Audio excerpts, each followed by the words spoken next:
वजारत उज़्मा का ओहदा संभालने के बाद वज़ीर-ए-आज़म इमरान खान ने कफ़ायत शारी पॉलिसी के तहत गुज़िश्ता माह 31 अगस्त को वज़ीर-ए-आज़म हाउस की इजाफी गाड़ियाँ फौरी तौर पर नीलाम करने का फैसला किया।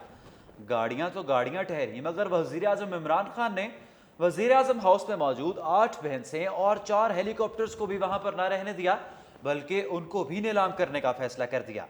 आज वज़ीर-ए-आज़म हाउस में गाड़ियों की नीलामी का पहला मरहला पाया तकमील तक पहुँचा। ये नीलामी का अमल 3 मराहिल में मुकम्मल होगा। पहले मरहले में नॉन इम्पोर्टेड, दूसरे मरहले में इम्पोर्टेड और तीसरे मरहले में बुलेट प्रूफ गाड़ियां नीलाम की जाएंगी। आज उन गाड़ियों की नीलामी का पहला मरहला मुकम्मल हो गया है। इस दौरान 34 नॉन इम्पोर्टेड गाड़ियों को नीलाम कर दिया गया है। नीलामी के लिए रखी गई गाड़ियों में 1994 से 2016 मॉडल तक की गाड़ियां शामिल हैं। 28 मर्सिडीज, 8 BMWs और मुख्तलिफ इकसाम की दीगर गाड़ियां नीलामी में शामिल थीं। नीलामी के अमल में पहली गाड़ी सियालकोट के एक शहरी फैजान मलिक ने खरीदी है। कोरोला अल्टिस नामी गाड़ी का 2010 मॉडल 11,20,000 रुपए में नीलाम हुआ। गाड़ियों की फरोख्त का अमल शिफाफ बनाने के लिए नैब, FBI और FIA हुकाम भी मौके पर मौजूद थे। आपको ये जानकर हैरत होगी कि FBI, नैब और FIA हुकाम वहां पर मौजूद थे और नीलामी के इस अमल पर मुकम्मल नजर रखे हुए थे कि कहीं कोई हुकूमती नुमाइंदे के करीबी शख्स तो गाड़ी कम कीमत में नहीं खरीद रहा, कहीं गाड़ियां अपनों में ही तो बांटी नहीं जा रही, बल्कि जो बिडिंग का अमल है, जो ऑक्शन का अमल है, नीलामी का अमल है, उसको मुकम्मल तौर पर शिफाफ बनाया जा रहा है। खरीदारों की जानिब से पेश की गई गाड़ियों में दिलचस्पी जाहिर की गई। बोली शुरू होने के बाद 1 घंटे में 10 गाड़ियां और 1 बस नीलाम हुई। आपको यहाँ पर हम ये बताते हैं कि मजमूई तौर पर वज़ीर-ए-आज़म हाउस के लिए काबीना डिवीजन के पास 200 से ज़ायद गाड़ियाँ मौजूद हैं।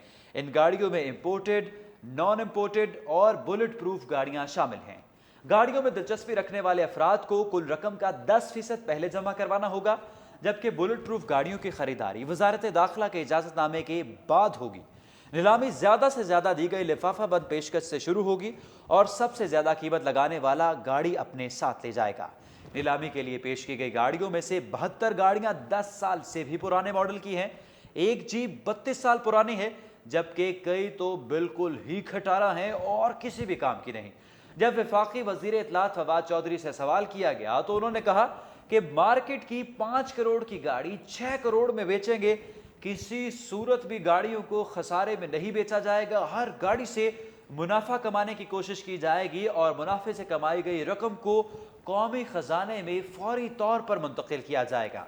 इन गाड़ियों की नीलामी का अमल सील बिड प्राइस यानी ज्यादा से ज्यादा दी गई लिफाफाबंद ऑफर से शुरू होगा और ओपन बिडिंग में सबसे ज्यादा कीमत लगाने वाला गाड़ी अपने साथ लेकर जाएगा।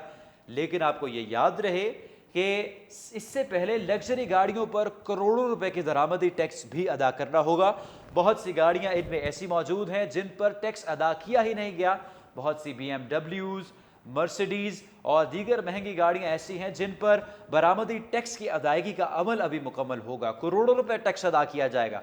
तो बहुत से खरीदार जो कि गाड़ियों के शौकीन हैं, उन्होंने एतराज़ उठाया है कि मिसाल के तौर पर एक गाड़ी की कीमत 60 लाख है, उस पर लाखों रुपया तो पहले टैक्स अदा करना पड़ेगा। अगर वो मार्केट में जाएं तो 40, 50, 55, 60 लाख की गाड़ी वो वसूल वहां से खरीद सकते हैं और उस पर टैक्स भी नहीं अदा करना पड़ेगा। वज़ीर-ए-आज़म हाउस से जो गाड़ी खरीदनी पड़ेगी उस पर पहले 60 लाख रुपया रकम अदा करें, फिर उस पर लाखों रुपया टैक्स अदा करें।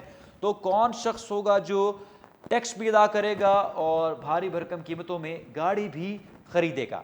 आज वज़ीर-ए-आज़म हाउस में गाड़ियों की नीलामी का पहला मरहला पाया तकमील तक पहुंच चुका है। नीलामी के लिए रखी गई गाड़ियों में 1994 से 2016 मॉडल की गाड़ियां शामिल थीं, जिसमें मर्सिडीज, BMWs और मुख्तलिफ इकसाम की गाड़ियां नीलाम कर दी गई हैं। आप इस वीडियो को अपने दोस्तों के साथ ज़रूर शेयर कीजिए और मज़ीद इन्फॉर्मेटिव वीडियोज़ के लिए देखते रहिए उर्दू पॉइंट।